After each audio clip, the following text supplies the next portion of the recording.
Good evening and welcome to the Baker Institute. My name is Steve Lewis. I'm the research fellow here with the China Studies program.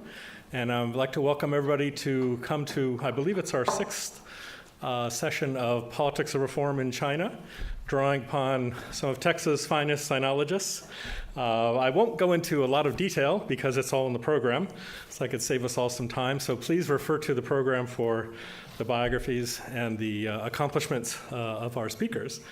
And instead, let me just say that this is an especially auspicious, important time, salient time to be talking about the politics of reform in China, because as you may know, the 19th Party Congress finished up last week. Every 5 years, the Communist Party meets, selects new leadership. China's preeminent leader, Xi Jinping, is now, as our experts will talk about, well on his way to becoming one of the most powerful leaders since Chairman Mao and Deng Xiaoping. And at the same time, some other very important things have been happening in U.S.-China relations. President Trump will be there on Wednesday. So this is a very good time to sit down and talk about all aspects about political reform in China and how it's affecting U.S.-China relations, Taiwan-China-U.S. relations, and all of these things. So without further ado, let me introduce our first speaker, Wenhong Chen from the University of Texas, Austin. Thank you.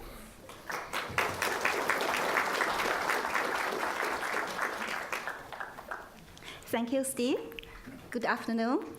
So about 5 years ago, I was here as the panel on impact of new media on political reform in China for the 20th anniversary program for Baker Institute. That was my topic that time. Round two. Big dream, Big Brother, and big data.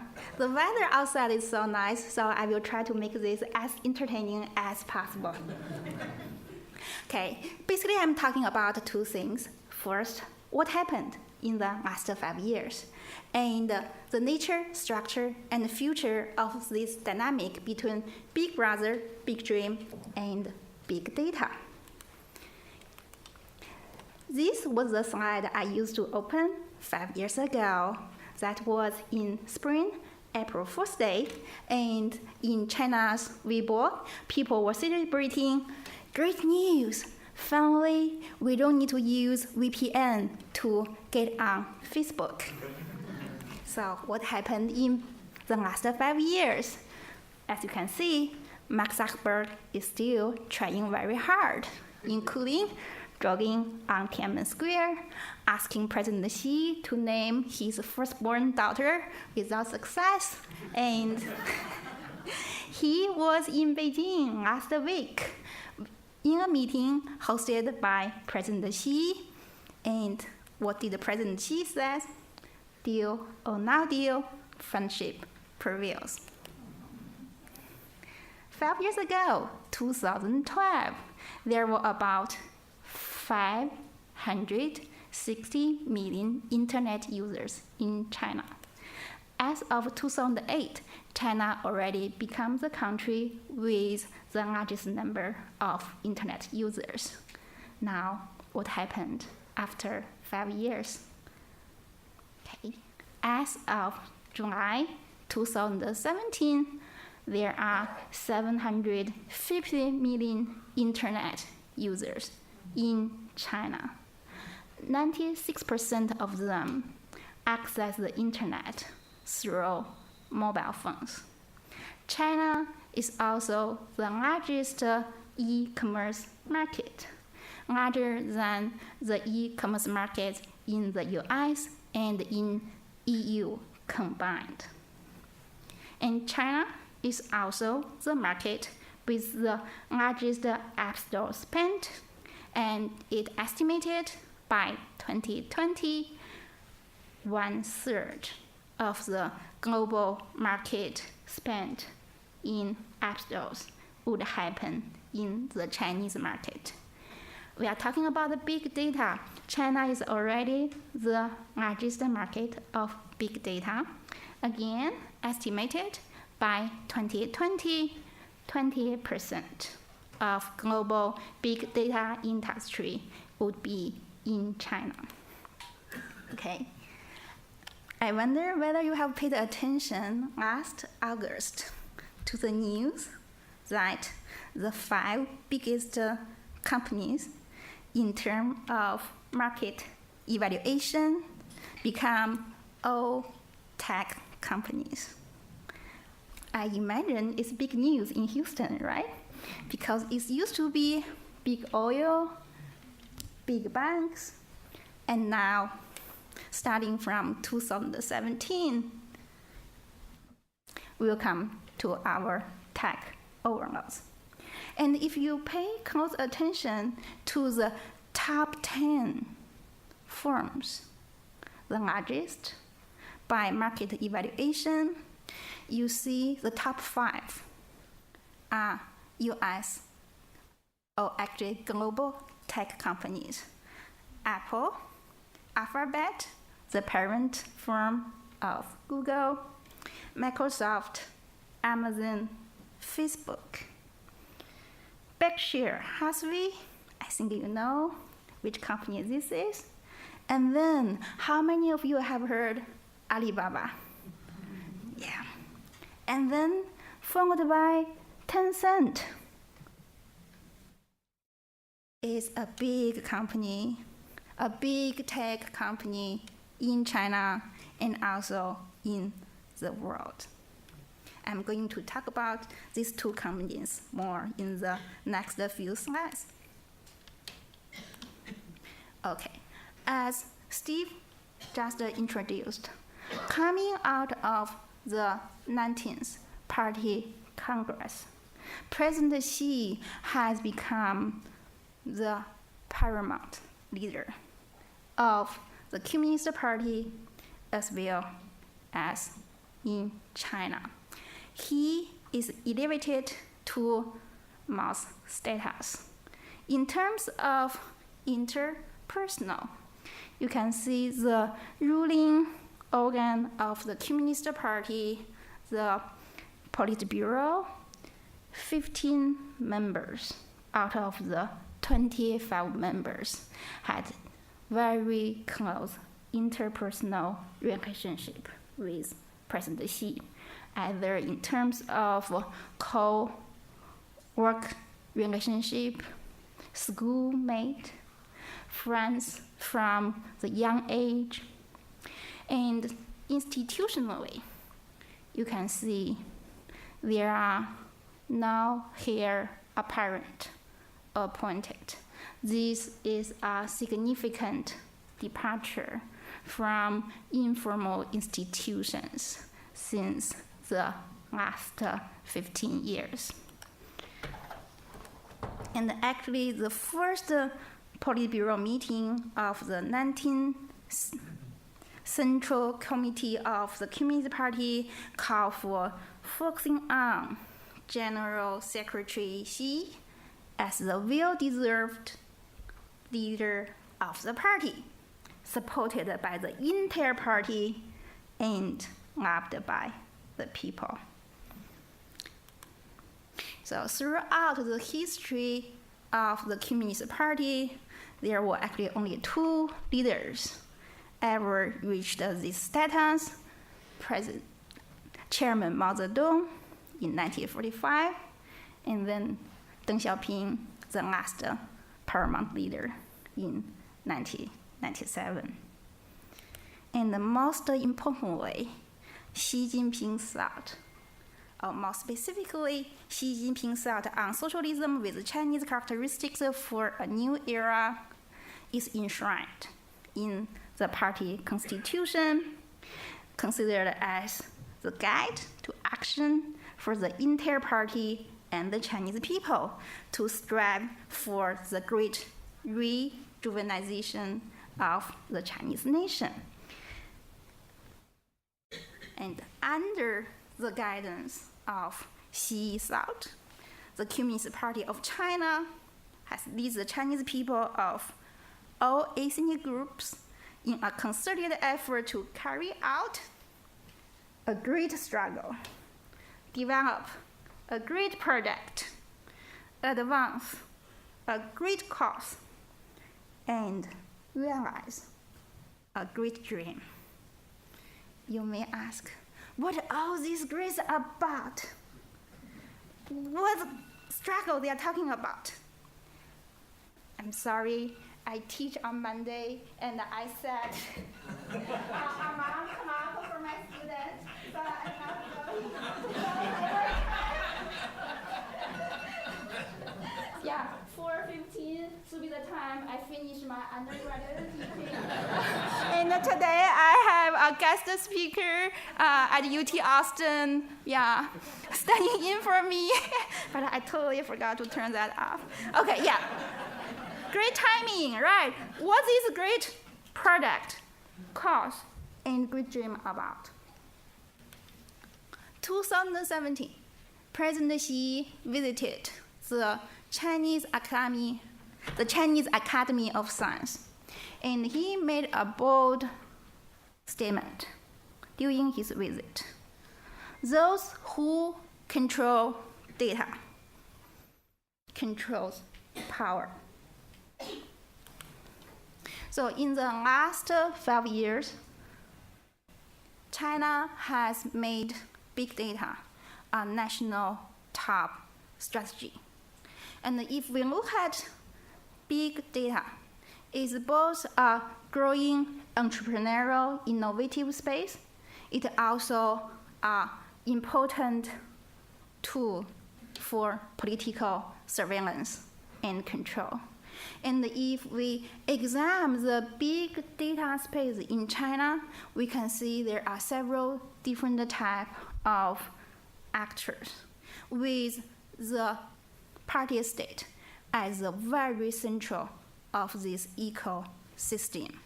And then there are state-owned telecommunication companies such as China Telecom, China Mobile, China Unicom, and there are indigenous Chinese tech companies. We often see BAT, B-A-T, Baidu, Tencent, and Alibaba. And of course, international or transnational corporations also have a very important role to play. And then there are many smaller players. So why China picked big data as a top national strategy?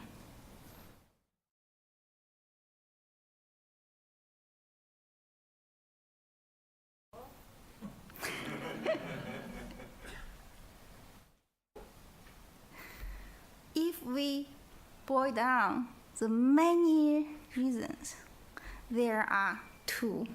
One is for economic development, and the other is political control.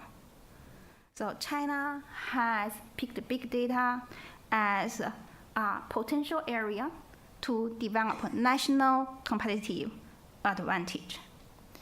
China considered big data as strategic resource, just as strategic as oil. Remember the slide when we talk about the size of internet and the digital media technology and the sheer number of internet and the mobile users in China.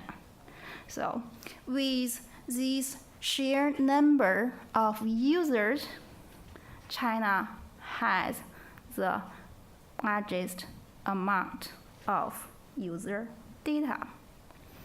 And timing is also extremely important. If you look back history, China has always lamented its lost opportunity for the Industrial Revolution, second wave, third wave, now the fourth wave, and China is determined not get left behind for Industry 4.0. So the timing is extremely important because the understanding is if you're talking about manufacturing, if you're talking about IT industry, China has always started much later compared with developed countries like the US and many European nations. But now, as the global economy shifts to big data, machine learning, AI, China hope it can start almost around the same time as other leading nations. And politically, President Xi has talked about a lot national security, data sovereignty, as well as how to use big data to promote government policy to advance fairness and efficiency in development. Okay, so this is the trajectory. So starting from 2014, China set up the first big data exchange in Zhongguancun, widely considered a district in Beijing as the Silicon Valley of China. In 2015, the State Council of China released the outline of operation to stimulate the development of big data. In 2015, President Xi visited Guizhou. I don't know how many of you have ever heard about this place, Guizhou? Guizhou? Yes, right. It's a kind of like the New Mexico. Feel free to correct me. Yeah. So it's a, let's see, remote province and have big room for economic development. So President Xi visited Guizhou and visited big data centers over there. And he made the comments. It is reasonable for Guizhou to develop big data. And in the last 2 years, Guizhou actually became the Chinese province with the fastest economic growth. And Guizhou actually has changed from, let's see, almost 0 to hero. And 2015, just a few months after President Xi's visit in Guizhou, China released the 13th five-year plan and makes the claim developing national big data strategy. We are opening and sharing data resources. In 2016, following the 13th five-year plan, there was this first inter-ministerial joint meeting of more than 40 central government department and unit. And they decided to develop several big data pilot zones across the country. And the goal is by 2018, China will have this national government unified open data platform. Again, both for economic development and for better governance. Okay, so now I have a pop quiz.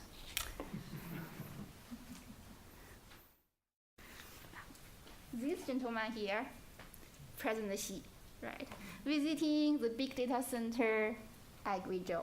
Okay, anyone recognize this gentleman? The Nova political star almost become the heir apparent at the 19th Party Congress. He was the party secretary of Guizhou at the time. And by now, he already got promoted to Chongqing. And although, he didn't actually become the heir apparent, still, political star in China. People want to watch, right? How about the other gentleman there? In particular for political scientists here, following development in China, I strongly recommend you pay attention to this gentleman, Chen Gang. Yeah, and so Chen Yan was the provincial party chief, and Chen Gang was the party boss of the capital city of Guizhou, Guiyang. And again, because of the big achievement they have achieved through developing big data in Guizhou, Chen Gang has also got promoted. And for China Water, you probably know that China decided, again, April Fool's Day 2017, to set up this Xiong'an special zone. And many people were thinking, oh, that's another joke. No, China now pitch it as China's 1,000-year planning to develop Xiong'an as a second capital. So Chen Gang was assigned as the person who will take charge in Xiong'an special zone. And you can see their rapid political rise closely associated the development of big data in Guizhou. Okay, so how about the other players in this space? So these are the national big data pilot zones, demonstration parks, as well as demonstration bases across the country. And the government has been very clear. When you talk about big data, who has the most big data? Tech companies? Telecommunication companies? International corporations? No, the government. They make it very clear. President Xi, Premier Li Keqiang, they commented at different occasions, 80% of the data in China is controlled by the government. Why this is so important? Because if you look at the trajectory or the emergence of the tech industry in China, when we are so impressed by the rapid growth of companies like Tencent, Alibaba, or Baidu, they grow actually outside of the state-controlled economy. In the earlier days, they copy a lot of the products and the strategies of IT companies in the US. They localize those products and deliver it in the Chinese market and develop a huge user base. But many of these Chinese indigenous tech companies, they were founded by private citizens rather than by government officials. So increasingly, the government feel how they can control, how they can have a stake in this growing tech space in China. So one example is Alibaba, right? And I think many of you probably already heard about the Ma Yun, Jack Ma. And so Jack Ma is legendary, right? So Alibaba has a lot of data. starting from shopping, transaction on sales, consumer spend, and payment data, now increasingly logistic data. And they actually was one of the first few Chinese companies develop cloud computing, and then they were pioneer in fintech. They developed Ant Financial, and their app, Alipay, has been widely used in China. And based on all the data they have been collected, they also developed this so-called Sesame credit based on users' shopping behavior, payment behavior. And actually, Sesame credit has become one of the most popular credit score for prospective Chinese mother-in-law, so that they can use it to evaluate the standing of a young gentleman. Okay.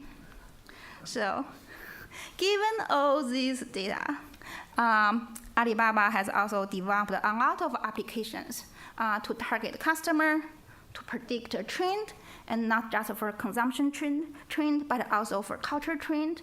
And they provide personalized search results and recommendations. And these applications also help Alibaba to improve logistics and location-based service. Steve just mentioned that Wednesday, President Trump would be in my hometown in Beijing, right? But actually, many Chinese are eagerly waiting, not President Trump, but waiting for this Double 11 festival. This a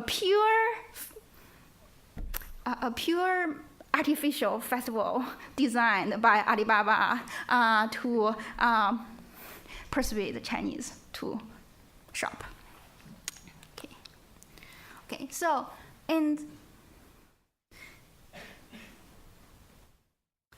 we are talking about the political reform. A few months ago, the Chinese government released the news. It's encouraging private-owned firms like Alibaba or Tencent to invest in big state-owned telecoms. And the first case was China Unicom. And it was announced China Unicom now open its door to investment from Alibaba and Tencent. And it was widely celebrated as, okay, finally, the government is releasing some of the control of big state-owned telecoms.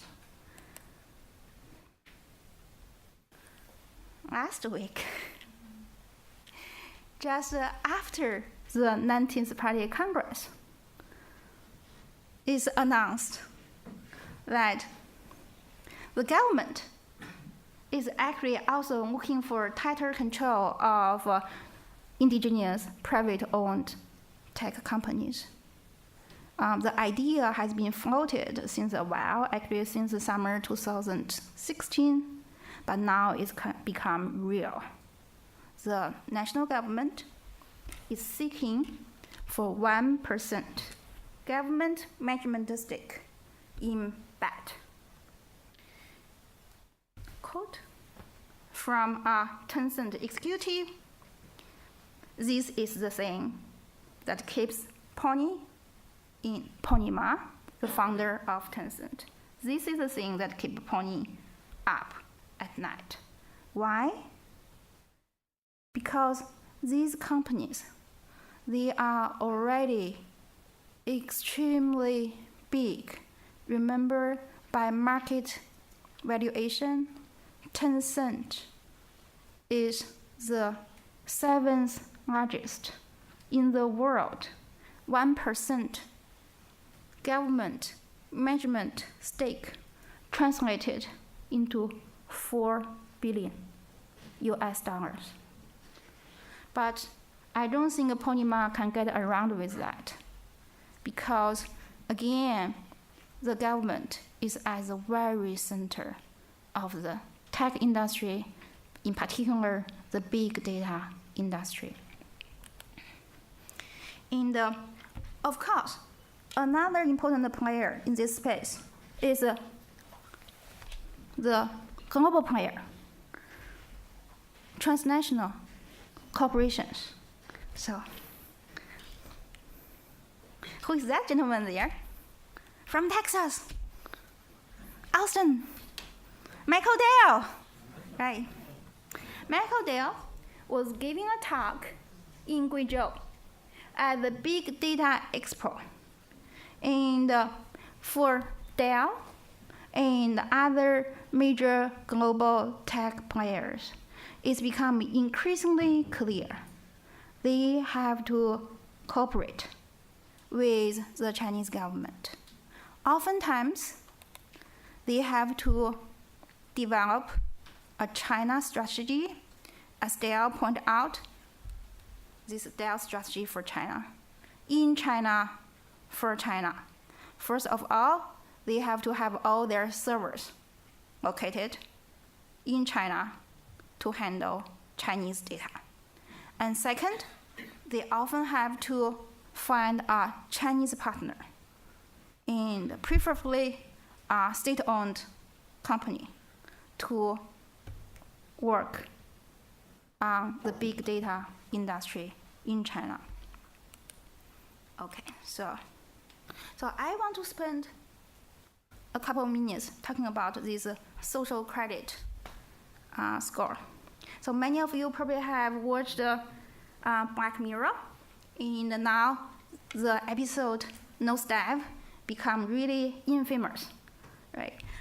So basically, in an alternative universe, like everyone's value is determined by their social media scores. And the kind of opportunity, mobility, access to services and product, friendship, love, all determined by one's social media score, right? And of course, Black Mirror is considered as science fiction, but science fiction is becoming reality in China. So across the country, many municipal and provincial governments are developing social credit scores. And the goal is to develop a national social credit score in the next few years. So this one developed by Shanghai in their pursuit of becoming a global city. So they have outsourced this to a local company, Zhengxin Fangsheng. So users can log in with their national ID number, and facial recognition will help to locate personal data from up to 3,000 items of information collected from nearly 100 government entities. Remember, the government claim 80% of the data are owned, controlled by the government. And then, based on this data point, the citizen will get a public credit score ranging from very good, good, and bad. And, well, it's good to be good, oh, very good. But if, God forbid, someone got a bad score, that person could not even buy a train ticket. So, summarize. So, if we look at the nature and structure of the big data industry in China, it's state-initiated and experimental.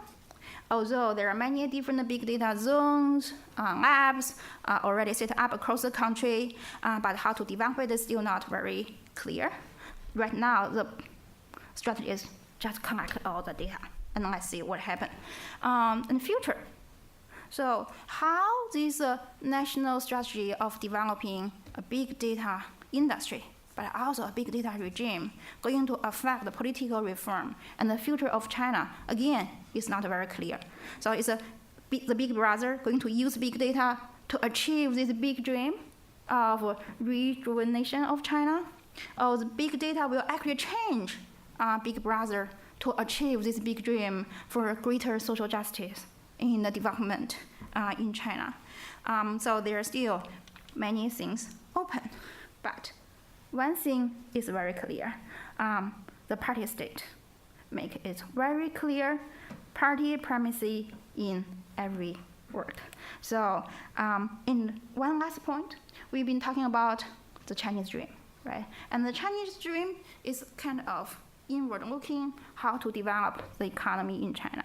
But increasingly, China gained confidence. And now instead of, or besides of the Chinese dream, there's this notion of Chinese solution, refer to an inclusive world dream and call on people across the world to create a global community of shared future. And of course, right, how different players going to participate is still wide open. So I'm going to leave you here. Thank you very much for your attention.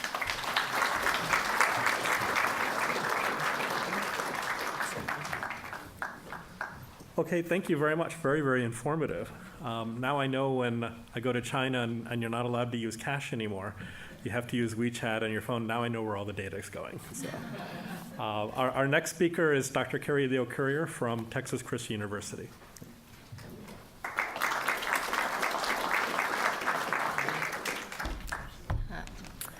So my talk requires a little bit of explanation. We were chatting about it just beforehand, and I was talking to Steve, and he said, it sounds like a poker game, right? Seven down, 8 up. And so I teach this Chinese politics class, and the first third of the semester, we spend the time talking about formal institutions. So we talk about the importance of learning all the formal institutions, and then we get to the point when I basically say, well, the formal institutions are important, but really you need to know who the people are to understand Chinese politics. So the institutions are just the first part, but understanding the actual players is another important part. And more importantly, you have to understand that even though there's a lot of things that are written on paper, that the reality sometimes is quite different. And so you can take basic rules that you think should be institutionalized, and they aren't necessarily. And so the phrase 7 down, 8 up, it refers to an understanding of the retirement age for leaders.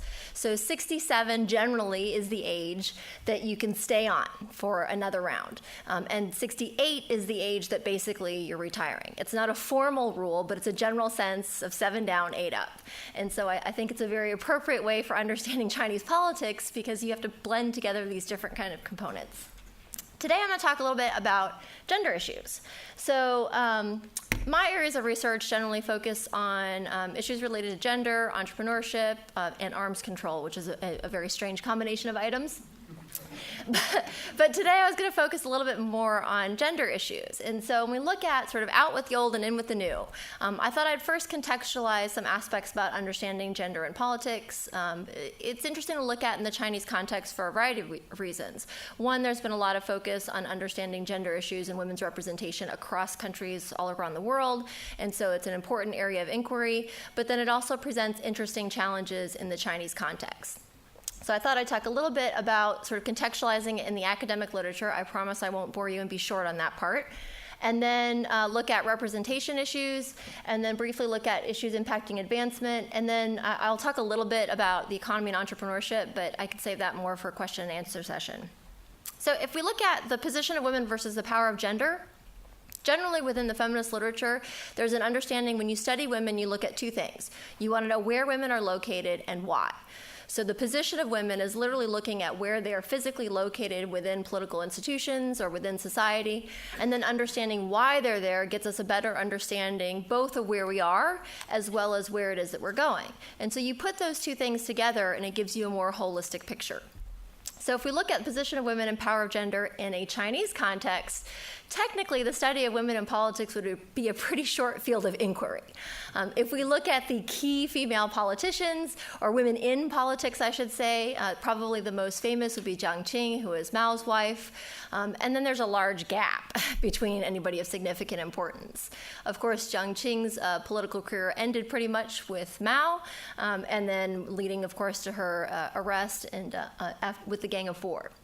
So if we look at women in positions of power, women in politics, you can see that it's not such a great picture.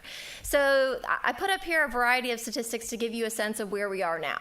And so 24% of women in the National People's Congress. The National People's Congress is a legislative body which on paper constitutionally should be considered the most important body in China. In reality, of course, there's that gap. So 24% of the National People's Congress, generally in history it's been somewhere between 20% to about 24%. So there's not a lot of fluctuation, and that also tells us something. Usually we see, traditionally in communist societies, of course, the representation of women in legislative bodies is relatively stable and almost at a quota system. So it's not as telling in terms of actual positions of power. 0 of 31 women lead provincial governments. That's also very telling at this particular point in time. There are only 2 female governors. There are 0 provincial or municipal party secretaries. This is a very key component to look at. When you look at Chinese formal political institutions, you have sort of the state structures and then you have party structures. And I know we have another speaker that's going to be discussing some of the organizational issues, but essentially the party structures are the most important. So when you look at that there are 0 women in provincial or municipal party secretaries, it's very telling because that's really a launching point to get into the Politburo, which then would be, of course, a launching point to get into the Politburo Standing Committee. And of course, the Politburo Standing Committee is the most important political institution and really the apex of power in the Chinese system. So without having women in the pipeline for that, that puts you significantly far behind. Keep in mind the 67, so 7 down, 8 up. You have to keep those numbers in mind as well in terms of looking at your longevity. If you look at the 89.4 million party members, women are about 26%. Again, you can look over time, it's somewhere between 22 to 26%. So again, very telling in terms of just looking at the basic numbers and representation. You have 24% of the National Party Congress delegates. So we have the National People's Congress, which is the first one up there, and then you have the National Party Congress.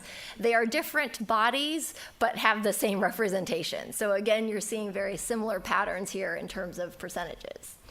10 of the 205 full Central Committee members are women. That's actually down from 13, not significantly, of course, but again, a very small number.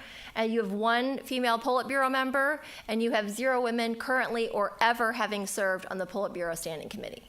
And so again, when you look at the apex of power in the Chinese system, you have a simple lack of representation of women in that key body. In the last Politburo, you had 2 women, and so currently there's 1, and so that 1 woman represents 4% then of the Politburo. So relatively grim pictures. I always show this picture when I show my students, and I say, what do you see here in terms of faces? Mostly men, right? It's not so bad. You see the women like, oh, but there are women in the pink jackets. It's so nice that they're wearing the pink jackets to stand out. Those are the tea pourers. So it's very telling when you look at these, when you look at photographs, particularly of Chinese politicians, and you always have, the traditional dark hair. Everybody has dark hair. Nobody gets gray. And then you have the traditional dark suit. And then you see a sea full of male faces. And so there are a lot of things that does, particularly when you study issues like representation. Only seeing male faces generally gives you the sense that only men represent, politicians. But there are a variety of factors we can look at in terms of understanding, what this actually means. So if you were to study women in politics in China, as I mentioned, it would be a very short inquiry. This is it.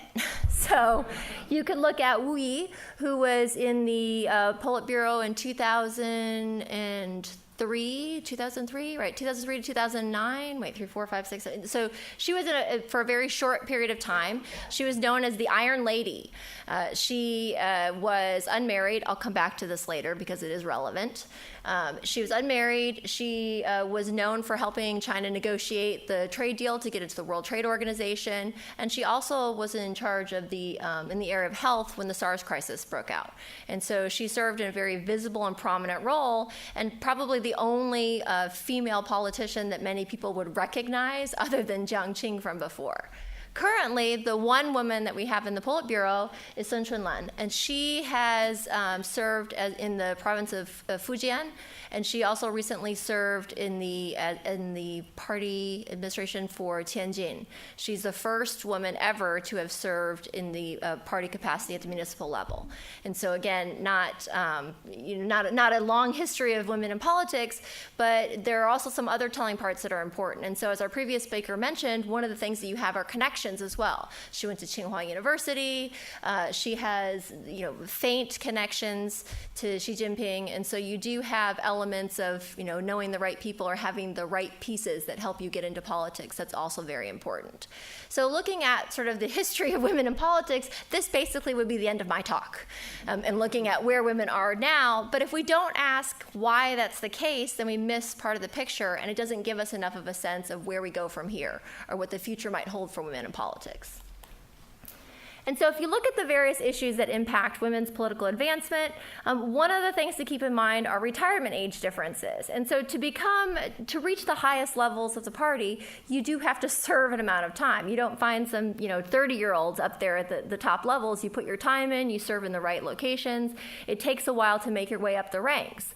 Then you have to consider, of course, that 67 would be sort of your final age, or 68 would be your final age. And so that's a pretty high cap. But you also have to realize, and this is relevant for understanding the position of women in other aspects of Chinese society, is that there are retirement age differences for men versus women. Women are forced to retire up to 10 years earlier than men. And so it leads to significant challenges. Not only are they retiring 10 years older than men, but official retirement ages are 55 for men, or 55 for women, and then 60 for men, or in some cases 50 for women. When I was doing survey research in China before, there were some women who reported being retired at 45. That would give me one more year before I would reach retirement, which is a little scary.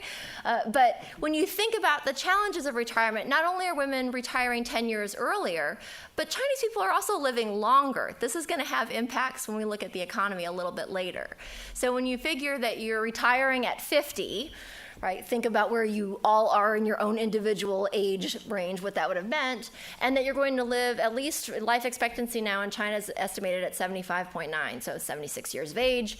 And so as you live longer and you retire earlier, you have concerns about your security in terms of being able to provide for yourself. And so this poses a lot of interesting challenges, not just for individuals, but it also places burdens on children as well. And so those are factors to consider in terms of the different retirement age differences. And then again, thinking about how you reach those top levels of politics does take a significant amount of time. If you look at the political culture, no surprise, as with a lot of countries, that you have a really kind of an old boys network. And so to be in the top levels of politics or in the economy and business, there are certain expectations. Generally, women with children or with families are believed to should be spending time with those children and families. Women who don't uphold those roles are seen as abandoning traditional kinds of roles. And that's where the fact that we use unmarried becomes relevant, right? If you want to have a career in politics, it becomes very difficult. And we can make this argument in any country context, our own included, that it becomes difficult to maintain aspects of family because of the societal expectations that you've abandoned that role, which is deemed to be sort of a natural role. Chinese politics can also be difficult because there is a lot of drinking and smoking that occurs as well. And so to make it up to the top ranks, it's a different kind of culture. And so that old boys network is all about preserving that kind of culture. And we've seen it again in the US system before as well, in the business environment or political environment. But in China, that can be very difficult. It can be hard for women to break into that old boys club, which then significantly isolates them from the right networks, the good guanxi, and other ways that they can work their ways up the ranks. And so this has long-standing kinds of consequences as well. There has been some hope that with Xi Jinping's desire to crack down on corruption and cut back on the drinking, that it could possibly help women in politics a little bit, because it moves us away from some of those kinds of elements and brings it back to sort of a more even playing field. So that kind of political culture and old boys network prevents women from elevating themselves in the area of politics. And again, there are things that we have to think of, because those are societal kinds of expectations and norms that dictate what kinds of paths women will take. In addition, as I mentioned, you have the expectations about women's roles as caregivers. And so that's why many of your top politicians don't have families. Another example to look at, if you want to look at Greater China, Tsai Ing-wen, who is the president of Taiwan, also doesn't have a family. And so those things are seen as desirable. She can focus all of her time on work, right? But then it also sets sort of the expectation that we're not changing societal structures or norms about things, but actually just reinforcing that you have to fit into certain kinds of molds in order to be successful. And so you don't find, women that have families necessarily that make their way into the highest levels of politics. So there's a lot of elements of gender discrimination, of course, that have to be examined. And I can spend more time talking about those a little bit later in question and answer.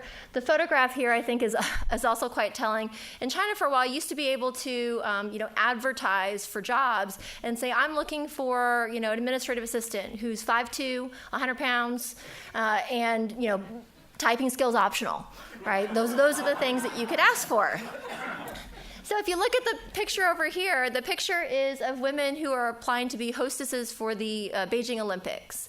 And one of the things that they had to do is they had to prove that the gap between their legs was not large enough they couldn't hold a piece of paper between their knees. And so what they're doing is they're standing there with paper between their knees because the expectation is you have to have a certain look, be a certain height, have a certain physical shape, and the skill is being able to hold paper between your legs as an acceptable means for becoming a hostess. And so these kinds of things are, again, problematic because they set expectations about what is acceptable to look for in other aspects of employment, right? Politics is just one avenue of career development. And so when you look at these various components, it's quite telling. So there are a lot of challenges to the position of women in politics, in economics, and society. And again, this helps us think about where the future is heading in terms of the status of women. And so there are a variety of things here I thought I'd mention. One is the one-child policy, and another really is the All China Women's Federation. So I'll start with the one-child policy, and again, welcome your questions about anything a little bit later. So the one-child policy has two ways that you can look at it. I've actually written an article about how the one-child policy was very helpful to women and liberating if you take out some of the negative consequences that go with the one-child policy. And that is to look at, by having only one child, women were seen as equal workers. They would take maternity leave once. They wouldn't have the same amount of time and burdens spent necessarily on caring for children, particularly when grandma and grandpa now only have one grandchild to help spoil, and so they can fill in some of those caregiving roles. And so in some capacities, the one-child policy actually helped liberate women economically by not allowing there to be the same elements of gender discrimination that are traditionally used to keep women from either advancing or being hired in certain positions. So that's the very limited positive side that you can mention. One of the things that's happened, as you know, is that the one-child policy has been relaxed. And so families are now allowed to have 2 children. And in having 2 children, there are concerns that women are being asked to return home. And so there have been a variety of campaigns in the past and now in the present that talk about women returning home. And in returning home, it re-emphasizes their role as caregivers and their responsibilities in the household as opposed to being out in the public sphere. And so this is creating a lot of concerns that employers will start to use various components about now women can have 2 maternity leaves, they might have more time off with 2 children to have to take care of, that it can be used as a way to discriminate against women, and therefore it would be problematic. Now, we don't know where this is going yet, but we do know that there have been, again, these calls to return home, partially done by also the All China Women's Federation. So when you look at the organization of women's interests in China, you can look in other societies. We might look at non-governmental organizations and women's groups that could represent women's interests outside of the state. In China, you have the All China Women's Federation as an umbrella organization that wants to be seen as an NGO, but it is a party institution in the sense that you can look at your leadership, you can look at the direction coming from the top down, and so it's not really an independent NGO. In their efforts to be declared an NGO, actually the international community raised a lot of concerns because you don't have a sense of actual autonomy from the state, and the state truly being the party. And so in that sense, it doesn't have the kinds of freedoms that you would expect to truly protect women's interests. And in fact, the All China Women's Federation has been known for not being very supportive, in fact, of various components when it comes to women. They have talked about women being in an inferior status and have promoted ideas that you would not expect to come from an organization that on paper is designed to promote and protect the interests of women. And so that rhetoric on various women's roles has been a real challenge, and it's another one of the continued obstacles, particularly when you don't have a lot of ability for outside interest to organize on women. This gets me to this last point, which will help understand why gender issues are important in understanding Chinese politics today, sort of in general. So some of you may be familiar with the Feminist Five. In 2015, there was a group of 5 women who were disrupting society by trying to raise awareness and pass out stickers on International Women's Day to raise awareness about sexual harassment on public transportation. For their actions, they found themselves detained, and it was very controversial because they were believed to possibly get very long sentences as a result of these suspicious activities that were disrupting society. Note the sarcasm in there. And so when you think about, what is the big deal, right? What's the big deal about raising awareness about sexual harassment on public transportation? Why does this end up being something that has to be cracked down on? And part of it is because we have to understand the lack of civil society in the Chinese context. And so there are a variety of ways when you look at how society is organized that you don't have the free ability to organize around any interests that you may see fit. And as a result, anybody who does organize around interests that could be potentially destabilizing have to be reeled back in, right? We see this with the environment. We see this with labor protests, right? These are larger issues that are underlying some of these protests. Sexual harassment may not seem like a big state-changing kind of problem, but protests and actions that raise awareness about the state's inability to deliver for people is a real problem. And that's where the challenge is raised. So how is gender a threat to the state? If we look at the various components, as I mentioned, sexual harassment and domestic violence are 2 women's issues that have recently gotten a lot more attention. Now, they've gotten a lot more attention in our country context as well. And so this is not just unique to China, but we don't see them as the kind of socially destabilizing elements. This raises awareness that the fact that there is inequality not just in the public sphere, but also in the home. Domestic violence raises issues about challenges in relationships inside of the home, which again gives us a sense of how the state has not been able to address needs in both public and private sphere life anymore. And so as a result, these pose potential challenges as the state is reminded of ways it's unable to deliver. In addition, you have a lot of economic concerns. And so in some of my other research, I've done a lot on looking at how women have been impacted by economic reform and how their employment opportunities have changed over time. The flower vases are a phenomenon that we're seeing more and more of. And what the flower vase phenomenon is that women are being hired to look pretty, like a flower vase, right? They're not being valued for the skills that they may bring. And again, this is sort of this falling back to a sense of what appropriate roles are or discriminated against women, especially when times get economically tight. It doesn't take much to look at the Chinese economy and realize they cannot provide all of the jobs that are necessary to keep that economy afloat, right? To keep all of those students from getting upset, to keep young people feeling happy enough. And this is where, again, we get into these concerns about civil society. If you can't keep people happy, then that's going to lead to significant problems in the future.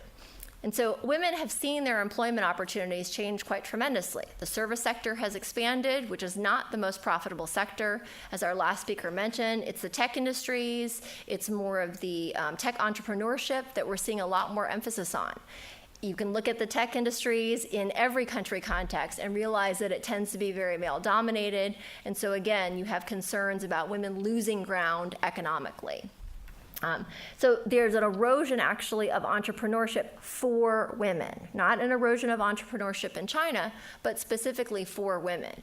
In economic reform, actually, women did relatively well when you had this changing efforts to create a private sector alongside the state sector.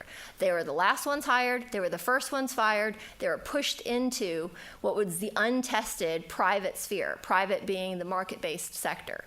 At the time, nobody knew what that would be. And as we look back, it turned out to be pretty good, right? And so as time has gone on, that movement has shifted. And so you actually do find different generations of women who did relatively well, not by intentional state policies, but by unintentional state policies that were really about discrimination. And so that shift has started to occur now in a different direction, where you're finding men who have done relatively well and a return to sort of the ideas that we must bring women back into the home and provide more, preserve more of the rice-winning jobs for men. And lastly, of course, you have concerns about urban and rural inequalities. The All China Women's Federation and the state have mentioned that there is a low quality of women. The low quality of women is about rural women not meeting sort of the economic standards that you would expect in urban areas, but specifically identifying women in rural areas as low quality doesn't help their economic or political potential. So what I wanted to end with is really this concern when it comes to politics and also economics. The study of gender is quite telling because we can look at where women are and we can look at why they're there and then question, where it is that they're going. And so when we put all of those things together, we can see where they've been, we can see where they are, which is not great, and we can see there's not a lot of upward trajectory in terms of where they're going. The economic issues, and this is probably one of the most important points I always present to my students, is when you understand Chinese politics, you have to look at how the state is able to maintain power when there isn't really the strong belief in communism anymore, right? Communism isn't the driving sense behind the party in the state today. What it is economic development. And so the only way that the state and the party maintain power is to basically deliver economically. And those are the biggest challenges that are presenting the Chinese system today, and women are just one piece of that. And so I'll end there.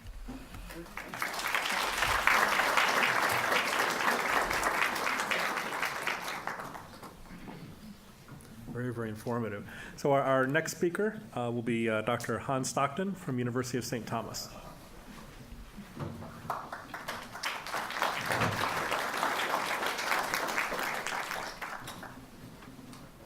You jumped the gun there.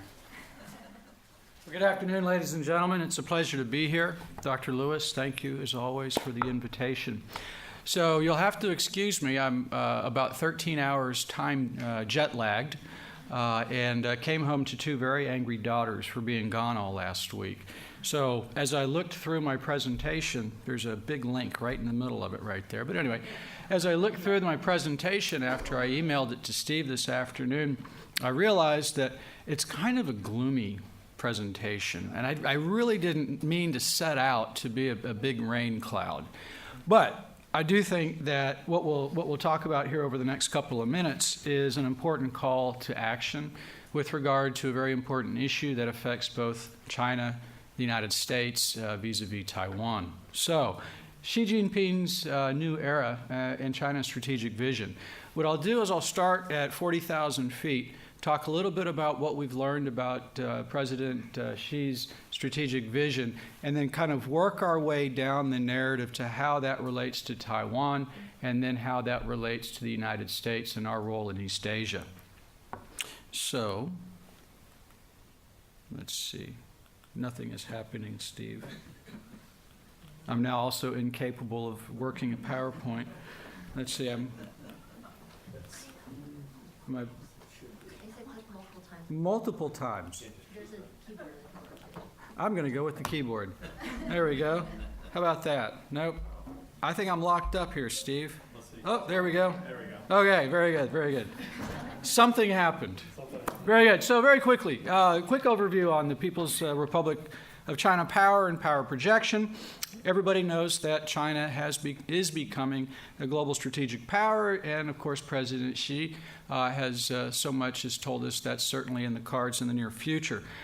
China is ranked in quantitative and qualitative indexes as a third most effective or largest military in the world, right after the United States and Russia, and with in particular advances in air and sea capabilities over the last 5 years. Within Xi's presentation, he identified the year 2020 as the year of realizing mechanization, significant progress in information technology, and to then take a big leap in strategic ability. Now just think, 2020 is only a couple of years from now, and he thinks that China still has to make incredible progress in information technology. Given what we heard with our first speaker, goodness knows what he means when he says take a big leap from the present day. 2035 is to achieve a modernized national defense, and then 15 years later to achieve what he calls a world-class military.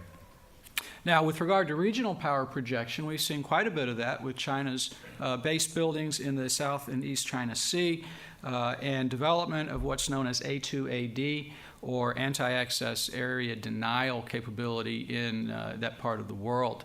A lot of reports now indicate that China is moving beyond A2AD to not just denying access, but denying access and holding territories. But not to be alarmed, President Xi, in his speech, told us that China does not pose a threat to any other country, nor does it seek hegemony. However, and this is language that we haven't normally heard in the past, no one should expect China to swallow anything that undermines its interests.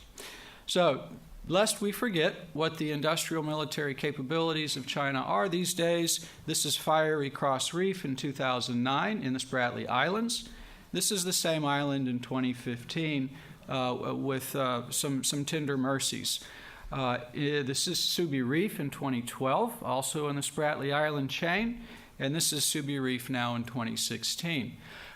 We are fooling ourselves if we think the United States or any other actor in the region is going to force China to roll back its claims in the South China Sea.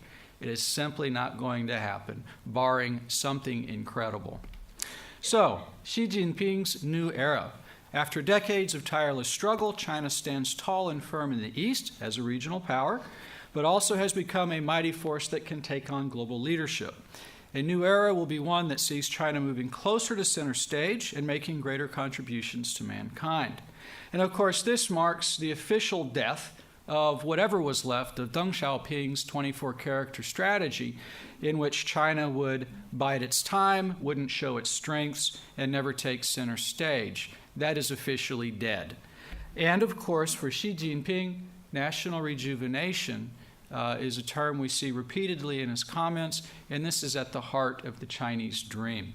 So, China's rejuvenation requires national reunification. And here's a rather extended aspect, but if all the sons and daughters of China, including those of Hong Kong, Macau, and Taiwan, follow the great tide of history, equally undertaking the virtuous cause, etc., gripping the nation's destiny within our hands, then together we can most certainly create a rejuvenation of the Chinese race and build a wonderful future. My heart is warming as I speak. Now, the thing is, though, national reunification, which is requisite for rejuvenation, requires Taiwan and the return of Taiwan to the motherland. And Xi Jinping tells us, it wasn't just here but elsewhere, of his 6 innies policy with regard to Taiwan.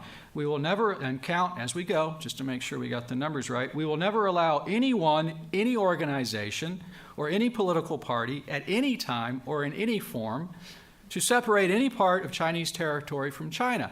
Now, I think he might be equivocating a little bit here. We have the resolve, confidence, and the ability to defeat separatist attempts for Taiwan independence in any form. Now, added on top of that, over the last several months, give or take the last year, leading up to the Congress, President Xi has made remarks on several occasions that the Chinese leadership can no longer continue to kick this particular can down the road, and that it must be resolved within this generation. Now, hopefully he's talking about the generation that's coming up behind him that might buy us about a decade, but if he's talking about his generation, then there's going to have to be some quick action on these things. So what's Beijing's key to moving forward here? And this comes out of President Xi's comments. Only by recognizing the historical fact of the 1992 consensus, that both sides belong to China, can the two sides conduct dialogue to address the concerns of the people of both sides. And no political party or group in Taiwan will have any difficulty conducting exchanges with the mainland. It's just that simple. Now, who is not mentioned within this simple solution, and that is the United States in any form, in any way. Well, the triangular relationship now becomes an issue for the United States. Taiwan coming out of rejuvenation, reunification, and this becomes a concern for us. So barring President Trump's actions re-North Korea, Taiwan represents, and still does, the primary flashpoint of major conflict between China and the U.S. We are not going to go to war against China over trade issues, over human trafficking, or IT, intellectual property rights, etc. The one thing that might spark something large scale would be the issue of Taiwan. And so the PRC position is very clear. One China includes Taiwan as a province. Next question. The U.S. position becomes a little more complicated. Our position on Taiwan is informed and, in fact, governed under our One China policy that consists of the 3 communiques, the Taiwan Relations Act, which is a domestic law, and the 6 assurances expressed by then President Reagan. So the goal here is to conduct unofficial, not state-to-state, but people-to-people relations, promote a peaceful resolution of the situation, not take a position on sovereignty, provide Taiwan arms of a defensive nature, which is a little dodgy these days, and pursue or accept only and that to view non-peaceful solutions to this issue as of grave concern to the United States. And of course, that's diplomatic language. You don't hear that very much anymore, but it used to mean, please take us seriously, we mean it. So why has Taiwan now become an issue of concern for the United States, and in particular, President Trump? And that is in 2016, the Taiwan voters elected Tsai Ing-wen as their president in a large margin, as well as elected an overwhelming majority of her political parties into the legislative yuan. That ended 8 years of a love fest rapprochement. That's all the French I have. But between then the ruling party, Kuomintang, and then President Ma Ying-jeou. During that 8-year period, tourism blossomed in Taiwan. Taiwan was experiencing a little more international space. They weren't losing diplomatic allies to Beijing like they had previously, except for one instance towards the end of Ma's presidency. And this was the condition for that rapprochement. Ma and the Kuomintang accepted that 1992 consensus. There is one China with 2 interpretations. Now, the Chinese never agreed that they would actually ever give any weight to the interpretation coming out of Taipei, but they acknowledged the fact that there might be some different ideas that would have to be hammered out and resolved later. So President Tsai, during her campaign and to this day, has refused to acknowledge that a binding consensus, a 1992 consensus, exists, and refuses to agree to party talks under this condition. For Beijing, they say, all you have to do, let me hear the words come out of your mouth, 1992 consensus, and we can talk about all things under heaven almost. And of course, that would be political suicide for her in some regards. So, an irresistible force, China, meets an immovable object, Taiwanese public opinion. And what you see here is, if I haven't well, now I just turned it off, Steve. There we go, okay. Wow, that's what, I thought it was a lightsaber, so I'm not going to chop a finger off. There we go. So here's surveys that go all the way back to 1992 up until, I think these are June, July of 2017. People on Taiwan are asked whether or not they prefer, to maintain the current status quo of Taiwan's fuzzy international existence, whether that would be decide at a later date, this whole are we independent or should we return, be reunified under Beijing. They're asked, and this is 33%, 25% feel that we should just maintain the status quo forever, because any declaration of independence is going to prompt or provoke an attack from China, and we don't want that. So this is kind of a Goldilocks, just right spot for us. Only about 18% of people surveyed by the Election Studies Center tell us that, maintain the status quo now. We don't want to cause trouble, but we want to move towards independence at some later date. And then these are the rest. That red line, that 2%, that's the respondents that hope for reunification with Beijing sooner than later. So you see that dog ain't got legs. And that second aspect to understanding this immovable force, immovable object, is how people view themselves. When you hear language about Taiwan from Beijing, it's, the good old language used to be Chinese compatriots on either side of the strait, et cetera, et cetera. We're all part of the Chinese family. Well, you know what? 56% of the people in Taiwan, as high as 60% just 3 years ago, when they're asked, do you see yourself as Taiwanese, as Chinese, or as both? Chinese and Taiwanese. More than half the population simply see themselves as being Taiwanese. The percentage of the population that see themselves as being Chinese only is less than 5%. This group here, 36%, are the respondents that say, well, civilizationally, Chinese, our families come from Chinese if you go back far enough, but Taiwan is our home now, and we've developed ourselves a nice little society. So, Beijing is putting the squeeze on Taiwan. And it's more like, what do you cook a lobster? I should stay away from food analogies. You boil it slowly. Frog. I should stay away from food analogies. Thank you, John. So anyway, Beijing is putting the squeeze on Taiwan since the 2016 election of President Ma. Obviously, they've terminated high-level contacts with Taiwan's Mainland Affairs Council, the official ministry to manage communications. I met with senior officials in the Mainland Affairs Council just last week, and nope, there's no high-level kind of direct communications. However, there are ongoing operational communications when individuals might be in a certain difficulty or aid needs to be provided, but nothing high level. China's been reducing the number of Chinese tourists allowed to visit Taiwan. I was going to write Chinese tourists that travel to Taiwan, but you still need permission in some instances. The hotels in Taiwan 2 years ago were full of Beijing Hua, Koying, the Beijing accent. There were entire separate eating areas that were set up to accommodate the Chinese tourists in Taipei's hotels. You couldn't walk into a business hotel half the time and just get a room on the spur. Nowadays, it's a lot quieter. Taxi drivers complain to me. The tour companies are fairly unhappy. The hotels are losing business. China's hurting Taiwan's economy, but in a really creative way. By hurting the service industry, they're hurting the grassroots of the economy. The bellhops, the cleaning ladies in the hotels, the shuttle bus drivers. These are the kinds of folks that they're trying to put the squeeze on. Beijing continues to court ROC, Republic of China's remaining diplomatic partners.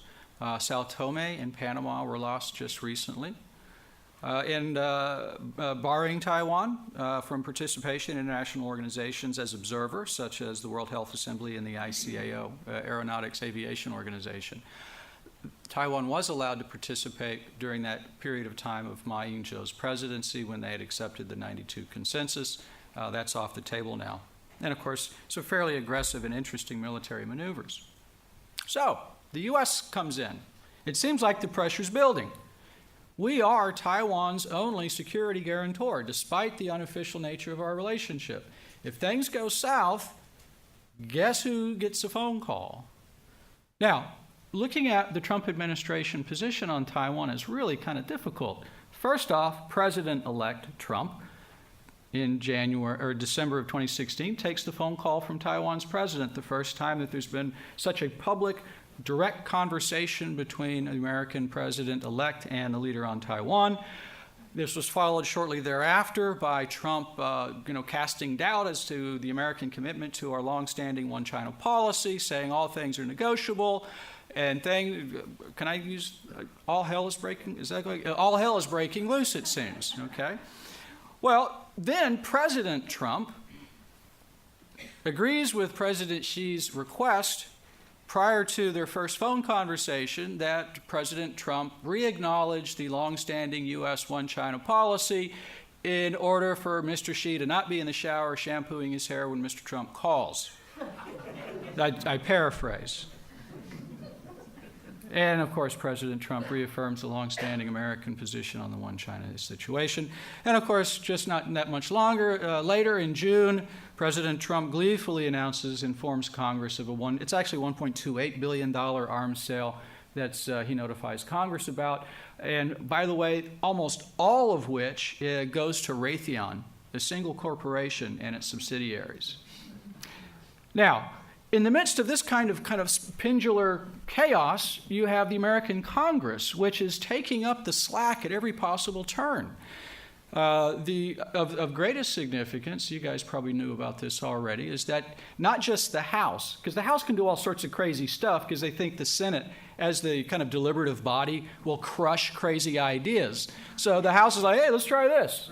Let's try this.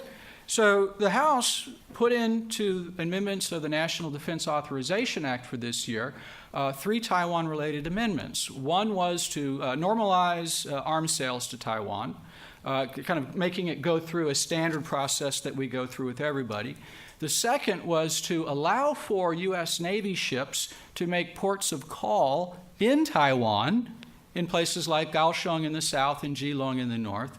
And then the third was to normalize the political relationship between us. 2 of those amendments actually made it out of the Senate. One was to normalize arms sales, and the other was to allow for U.S. Navy ships to make ports of call in Taiwan, which hasn't happened since, 1973-ish, give or take.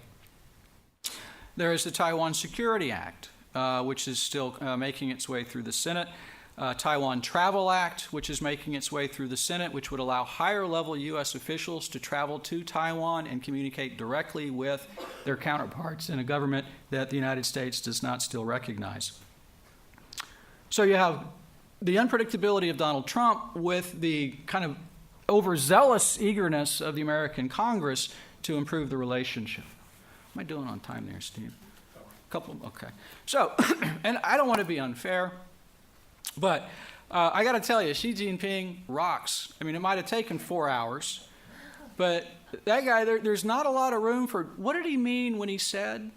So if we look at the leadership on the Taiwan issue from the American side and from the Chinese side, Xi Jinping, coming out of his recent speech, right, has clarity on Chinese security interests in East Asia. South China Sea, it's ours. East China Sea, it's ours. Taiwan belongs to us. No questions. President Trump has a poorly elaborated U.S. regional vision, and one in which we're not quite sure what the guiding values are. Tillerson himself, several months ago, said the United States maybe is not going to be guided in its foreign policy by values. Things like democracy, human rights, meh. Xi Jinping made clear statements on one China and the Taiwan position. President Trump has clearly, and I'm not even talking about his tweets, all right? I'm just looking at his TV interviews, right? And things that his White House staff has done a pretty good job clarifying. But President Trump has demonstrated an inability to master the nuances that are especially essential for messaging with regard to the U.S.-Taiwan kind of relationship. President Bush, back in 2000, during his first month in office, in an interview with ABC News, was asked by the reporter, what would the United States do to protect Taiwan? And his response at the time was, whatever it takes. Oh my goodness. The busyness that created and the re-explaining what that created. I'm not quite sure if President Trump could really explain to you this one China policy business. President Xi has provided consistent messaging and framing of Chinese interests as non-negotiable. President Trump is characterized as a transactional decision maker, right? And this leads some to think that he might use Taiwan as a bargaining chip. This is something that we hear all the time in Taiwan. But if the Chinese think that he would use Taiwan as a bargaining chip, then they might pursue certain policy requests or ideas or suggestions that would end up in a gross misprediction of the American intent. China has become the economic pull for America's strategic partners. Many of us don't realize this, that even our closest strategic partners in East Asia, their leading trade partner is no longer us, it's China. And of course, President Trump's rhetoric about defense burden sharing and trade sanctions, only in that context, I think weaken the American position in the region generally.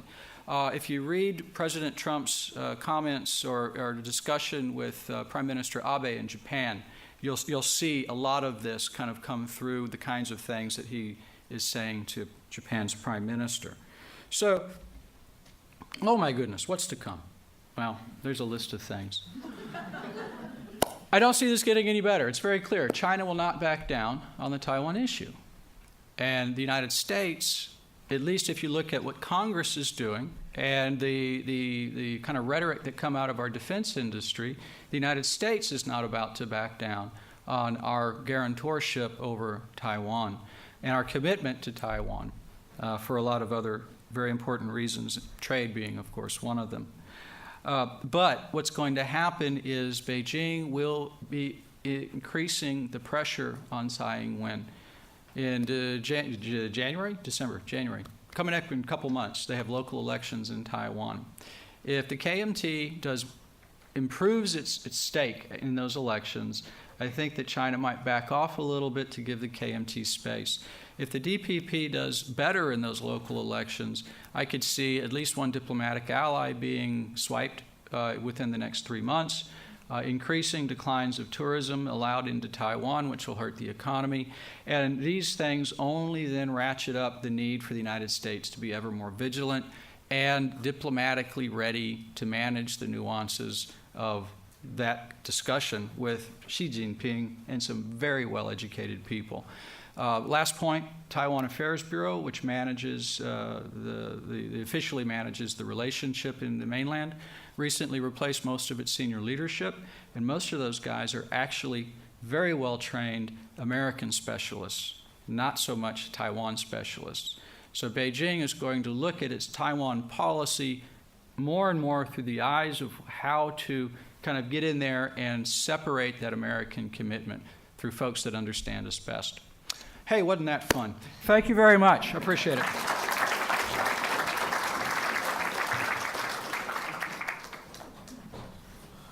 All right. Also very informative. Not as dark, I think, as you were leading us to think. Our final presentation, also from University of St. Thomas, Professor John Taylor. Thank you, Steve. I don't know how I follow this. Mine's going to be the darkest talk of all. My apologies in advance. Good afternoon. Thank you, Steve. Appreciate being here. And thanks to Baker Institute China Studies Program as well as Rice University. Just to give you a background, between October 18th and the 24th, the CPC held its 19th Party Congress. As has been established by party rules, the Congress basically has two functions: for the General Secretary to deliver a political report and also to finalize personnel changes. There's also an additional thing that occurs, and that is the Congress also makes substantive policy guidelines basically for the party state. Does it work? It does work. So what exactly happened at the 19th Party Congress?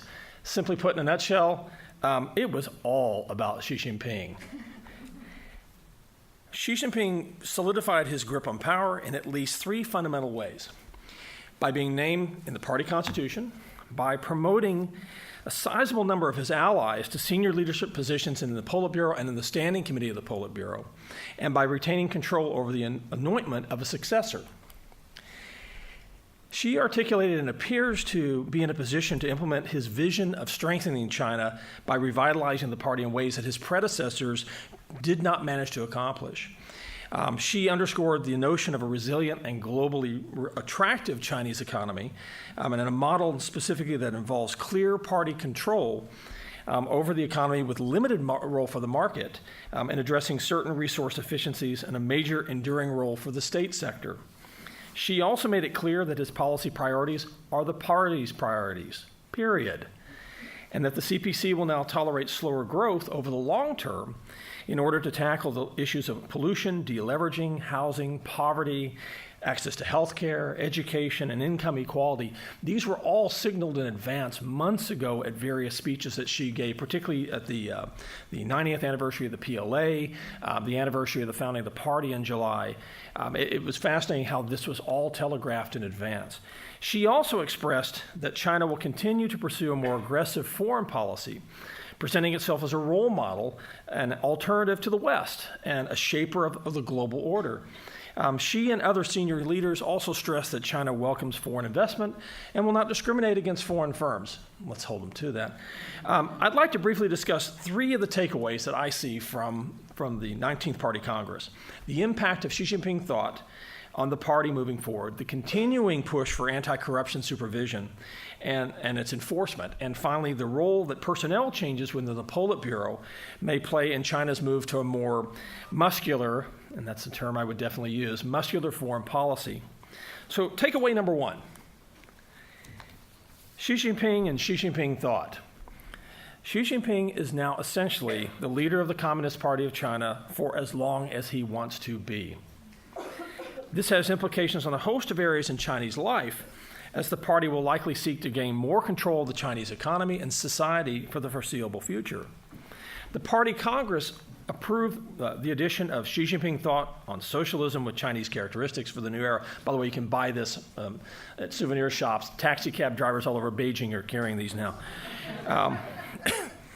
They basically put Xi Jinping thought into the CPC Constitution. It's now on a par with Marxism, Leninism, Mao Zedong thought, Deng Xiaoping theory, the theory of the three represents, and the scientific outlook on development, all of which, by the way, have been in the Constitution. What's interesting, though, is, unlike his predecessors, it represents a unique status for Xi, because his name was specifically stated in the title, much as Mao and Deng.